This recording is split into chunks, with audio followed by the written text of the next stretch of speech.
ಕನ್ನಡ ಜಿಲ್ಲೆ ಕುಮಟಾ ಬಳಿಯ ಶಿರೂರು ಗುಡ್ಡ ಕುಸಿತ ಪ್ರಕರಣಕ್ಕೆ ಸಂಬಂಧಪಟ್ಟಂತೆ ಆ ಜಾಗದಲ್ಲಿ ಈಗ ಮಣ್ಣು ತೆರವು ಕಾರ್ಯಾಚರಣೆ ಈಗಲೂ ಕೂಡ ಮುಂದುವರೆದಿದೆ. ಇನ್ನೂ 40 ಮೀಟರ್ ಮಣ್ಣು ತೆರವು ಕಾರ್ಯ ಬಾಕಿ ಇದೆ. ಇವತ್ತು ಮಧ್ಯಾಹ್ನದೊತ್ತಿಗೆ ರಸ್ತೆ ಮೇಲೆ ಒಂದು ಭಾಗದ ಮಣ್ಣು ತೆರವು ಕಾರ್ಯಾಚರಣೆ ಮುಗಿಬಹುದು ಅಂತ ಹೇಳಲಾಗ್ತಾ ಇದೆ. ಇಲ್ಲಿ ತನಕ ಈ ಮಣ್ಣಲ್ಲಿ ಯಾವುದೇ ಮೃತದೇಹ ಮತ್ತು ವಾಹನಗಳು ಏನು ಪತ್ತೆ ಆಗಿಲ್ಲ.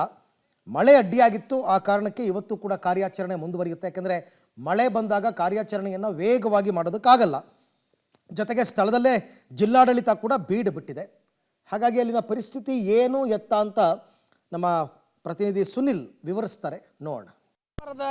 ಅಂಕೋಲ ಬಳಿಯ ಶಿರೂರಿನ ಗುಡ್ಡ ಕುಸಿತಕ್ಕೆ ಸಂಬಂಧಿಸಿದಂತೆ 3ನೇ ದಿನದ ಮಣ್ಣು ತೆರವು ಕಾರ್ಯಾಚರಣೆ ಈಗ ನಡೀತಾ ಇದೆ. ಬೆಳಗ್ಗೆಯಿಂದಲೇ ಅಧಿಕಾರಿಗಳು ಮತ್ತು ಸ್ಥಳೀಯವಾಗಿ ಸಿಬ್ಬಂದಿ ಎಲ್ಲರೂ ಕೂಡ ಈ ಒಂದು ಮಣ್ಣು ತೆರವು ಕಾರ್ಯದಲ್ಲಿ ಮಗ್ನನಾಗಿರುವಂಥದ್ದು. ಯಾಕಂದರೆ ಆದಷ್ಟು ಬೇಗ ರೋಡ್ ಕ್ಲಿಯರ್ ಮಾಡಬೇಕು. ಒಳಗಡೆ ಯಾರಾದರೂ ಇದ್ದಾರಾ, ಯಾವುದಾದ್ರೂ ಕಾರ್ ಇದೆಯಾ ಅಥವಾ ಟ್ರಕ್ನ ಅವಶೇಷಗಳಿದ್ದಾವ ಅನ್ನೋದನ್ನು ಹುಡುಕಬೇಕಾಗಿದೆ. ಇಲ್ಲಿ ದೃಶ್ಯಾವಳಿಗಳು ನೋಡ್ಬೋದು. ಈಗ ನಿಧಾನವಾಗಿ ಈ ನಿನ್ನೆಗಿಂತಲೂ ಇವತ್ತು ಒಂದು 100 ಮೀಟರ್ನಷ್ಟು ರಸ್ತೆಯ ಒಂದು ಮಣ್ಣು ತೆರವು ಕಾರ್ಯ ನಡೆದಿರುವಂಥದ್ದು.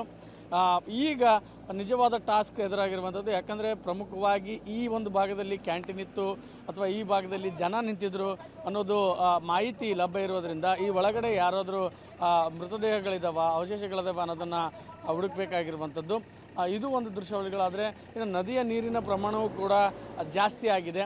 ಸೊ ಇದು ಎಲ್ಲೋ ಒಂದು ಕಡೆ ಈಗ ಆತಂಕಕ್ಕೆ ಎಡೆ ಮಾಡಿಕೊಟ್ಟಿರುವಂಥದ್ದು. ಯಾಕಂದರೆ ನದಿಯಲ್ಲಿಯೂ ಕೂಡ ಕಾರ್ಯಾಚರಣೆ ಮಾಡಬೇಕಾಗಿದೆ, ಮೃತದೇಹಗಳ ಹುಡುಕಾಟವನ್ನು ಮಾಡಬೇಕಾಗಿದೆ.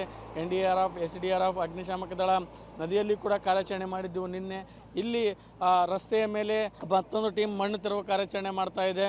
ಸೊ ಇದರ ಜೊತೆಗೆ ಮತ್ತೊಂದು ಕಡೆ ನೀವು ದೃಶ್ಯಾವಳಿಯಲ್ಲಿ ನೋಡ್ಬೋದು, ಗುಡ್ಡದ ಬಿರುಕಿನ ಪ್ರಮಾಣ ಜಾಸ್ತಿ ಆಗ್ತಾ ಇರುವಂಥದ್ದು.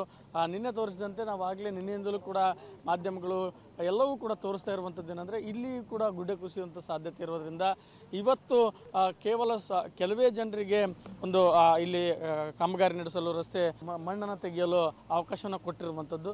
ಸೊ ಹೀಗಾಗಿ ಮತ್ತಷ್ಟು ಅಪಾಯದ ಮಟ್ಟವನ್ನು ತಲುಪ್ತಾ ಇದೆ ಶಿರೂರಿನ ಗುಡ್ಡ ಕುಸಿತ ಪ್ರಕರಣ.